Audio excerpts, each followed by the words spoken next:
Oi, eu quero falar um pouco aqui hoje sobre como continuar nos dias difíceis, quais são as estratégias que eu uso para começar as minhas atividades e para conseguir seguir nelas quando eu tenho dias ruins. Preciso confessar que por muitos anos eu fui aquela pessoa que quando acontece uma coisa ruim às 9 da manhã acha que o dia vai ser horrível até o final do dia. E a questão é que não precisa ser. Tem dias em que realmente acontece uma sucessão de coisas ruins e aí eu praticamente desisto de fazer qualquer coisa para além do modo sobrevivência, mas existem dias em que eu não posso me dar esse luxo, né? Preciso fazer outras coisas relacionadas a trabalho, a estudo, ou que eu simplesmente entendo que foi só um dissabor, alguma coisa pequena, e eu posso continuar minha vida a partir dali. Eu vou colocar o meu contexto específico e depois, se vocês acharem relevante saber mais sobre o que eu tô fazendo especificamente, eu posso falar. Eu tô fazendo meu TCC no curso de Direito e ele envolve programação. Existe uma área no direito que chama jurimetria, que é basicamente a utilização de ferramentas estatísticas para análise jurídica. É bem interessante, né? E como eu já tenho formação em economia, eu tenho muito interesse em continuar nessa área. Então, a análise que eu tenho feito, ela está relacionada a isso. E agora eu estou fazendo o processo de análise de dados. A coleta de dados eu já fiz, que foi basicamente baixar os dados de um tribunal, que é o TJPR, e a partir desses dados eu estou começando a análise. Só que eu preciso fazer uma leitura rápida e simples para diminuir o número de processos na minha base. Atualmente eu tenho 4.460 ementas, se eu não me engano, e eu preciso baixar para o número que for razoável, mas assim, na verdade, como existem muitos processos que não são relevantes para o que eu estou analisando, eu preciso fazer essa filtragem inicial e foi o que eu comecei a fazer hoje. Para além disso, eu acho que é importante colocar que eu dedico 3 horas mais ou menos por semana para essa pesquisa. E essa foi a segunda hora dessa semana. Em termos de cronograma, eu tô mais ou menos ok, então eu não tô muito atrasada. A primeira dica para trabalhos acadêmicos, não necessariamente a como você ficar bem nos dias ruins, é divida em tarefas pequenas que você consiga fazer. Eu acho que essa é a dica de ouro. Porque se você não fizer isso, você vai se cansar demais e você não vai conseguir dar conta. Se você, hoje eu vou organizar todas as minhas 1.600 referências, você não vai, você vai se cansar. Coloque tarefas pequenas que você consegue realizar e não conte com a sorte. Eu acho que essas seriam as principais dicas que eu teria para trabalhos acadêmicos, mas a minha ideia nesse vídeo não seria focar nisso, seria focar em como lidar quando o seu dia está ruim, né? Então, eu comecei a análise e era um processo que eu começaria a classificar. Então, eu consegui fazer com que eu visse a ementa na própria tela do computador, né? E daí conseguisse classificar ela no software que eu estou usando, que é uma interface do Python. Não quero entrar em muitos detalhes técnicos, eventualmente posso fazer um vídeo só sobre isso. Então, eu estava lendo a ementa e estava classificando, e aí eu consegui ler 6 ementas. A minha ideia seria terminar um grupo de 130. Além da frustração, né, o que aconteceu? Eu comecei a classificar, vi que a classificação não estava boa, fiz algumas sugestões para modificar o meu código, né, eu uso um assistente de IA para isso, comecei a trabalhar, mas começou a dar muito erro, né, e quando a gente trabalha nessa parte de dados e programação, isso é normal. E eu, como eu me dedico pouco tempo, quando começou a dar esse tipo de erro, eu vi que eu não poderia andar mais do que o meu tempo delimitado para isso. E isso me frustrou bastante. A questão é que hoje eu ainda tinha mais demandas de trabalho para lidar e questões da vida pessoal, de forma que eu não poderia simplesmente, que coisa horrível, meu dia não deu certo, vou desistir de tudo e voltar amanhã. Eu precisava voltar a ser ativa e retornar depois dessa 1 hora, porque não tinha nem começado o horário de expediente. Então, como é que eu fiz?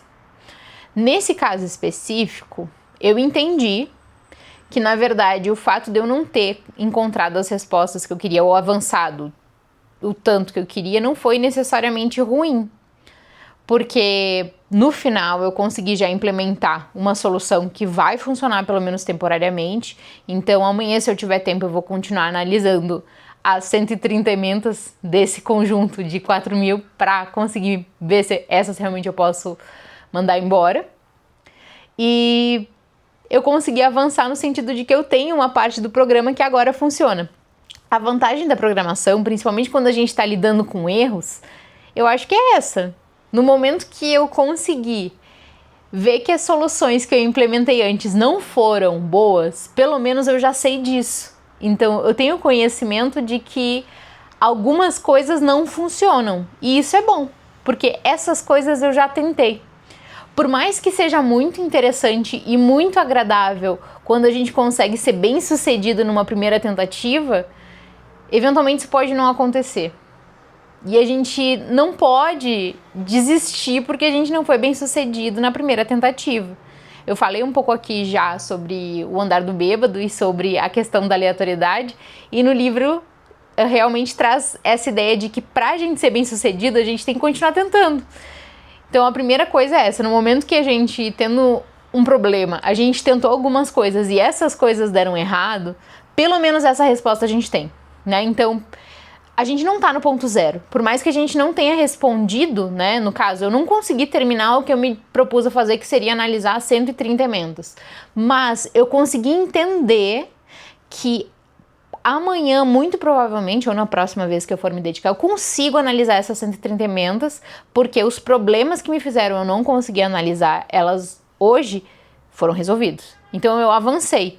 E se eu ainda assim não conseguir ler, eu não conseguir, eu der outro problema, pelo menos eu tenho soluções anteriores. Então esse é o primeiro ponto que eu acho que é relevante. A gente conseguir ver que tentar e fracassar não faz com que a gente esteja no mesmo lugar de quem não tentou. Por quê? Porque pelo menos a gente já sabe o que dá errado. Uma segunda dica que eu quero dar, e hoje eu não tive tempo de fazer isso exatamente por me dedicar só 1 hora, é desfocar.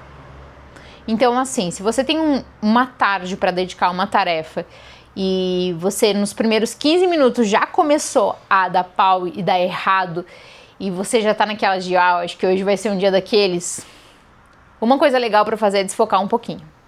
Não precisa ser nada extenso, daqui a pouco você pode parar, tomar uma água, ir no banheiro, mas sair daquele ambiente, tentar dar uma sacudida e voltar. Eu acho que isso ajuda bastante. Hoje não deu tempo de eu fazer isso.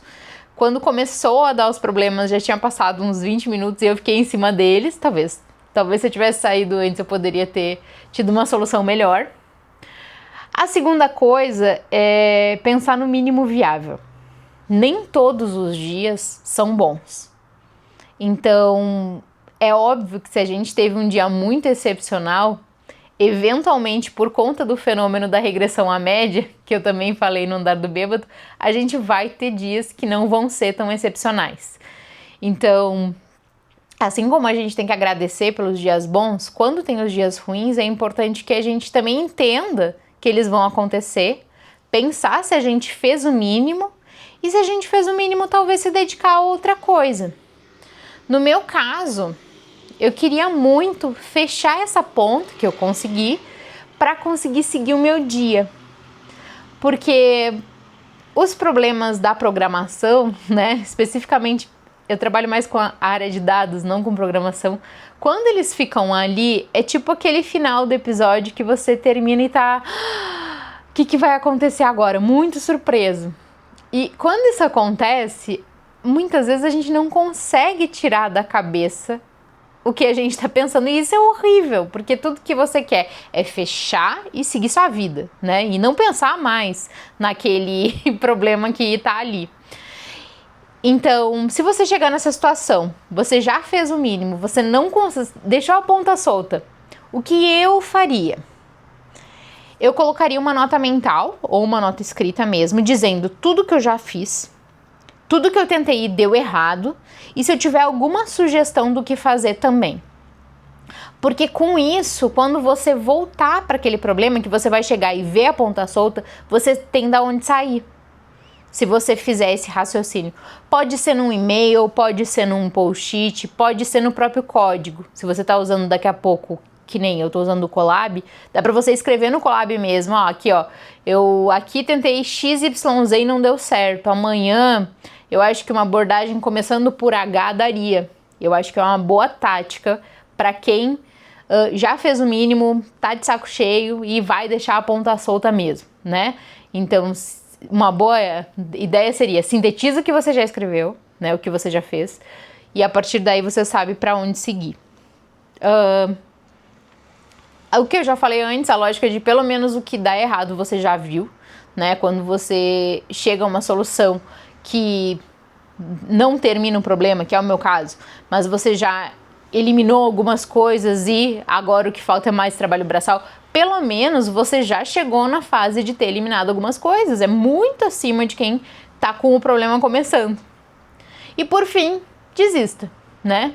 Eu não vou aqui falar especificamente sobre a importância de não desistir. No meu caso, talvez eu chegasse nessa situação, né? Se eu tivesse próxima da minha 1 hora terminar de dedicação, talvez eu desistisse mesmo, mas é sempre uma opção, né?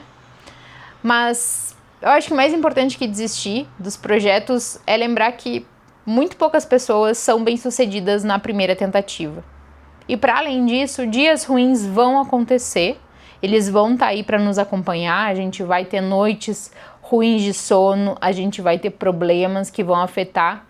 E o mais importante é a gente conseguir progredir, nem que seja um pouco, com isso. Apesar dessas coisas, a gente avançar. Porque se a gente for esperar as coisas serem perfeitas, muitas vezes a gente pode acabar não fazendo, né? No meu caso, eu poderia me dedicar outros momentos para esse trabalho? Com certeza. A questão é que eu gosto de fazer isso durante a semana porque eu tenho mais contato com ele. Então, eu faço geralmente segunda, quarta e sexta. Eu dedico 1 hora e consigo me dedicar bastante e avançar aos poucos. Mas eu sei que, eventualmente, eu posso precisar usar um outro dia.